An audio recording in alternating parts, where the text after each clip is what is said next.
Si rezultat të një operacioni të mirë organizuar nga Drejtoria e Policisë së Qarkut Shkodër, në bashkëpunim me Drejtorinë e Përgjithshme të Policisë së Shtetit, si dhe Forcat Speciale Renea, është bërë mundur kapja në periferi të Tiranës e shtetasit Admir Bahri Tafilaj, vjeç 35, nga Shkodra, i larguar nga vendi i vuajtjes së dënimit Shënkoll në Lezhë më datë 2 tetor 2010. Ky shtetas, nga hetimet e deritanishme, rezulton të jetë autori i dyshuar i vrasjes së dy fish të ndodhur sot rreth orës 7:10 minuta në fshatin Krut, komuna Rethina Shkodër, ku mbetën të vrarë shtetasit Nik Pietrushi, 43 vjeç, dhe Gjovalin Pietrushi, 25 vjeç.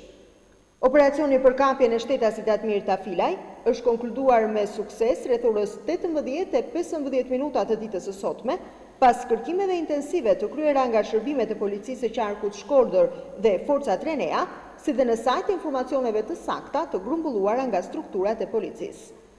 Në momentin e kapjes së këtij shtetasi është gjetur dhe sekuestruar një armë zjarri pistolet tip TT, e cila ishte e mbushur, si dhe 4 krera me fishek.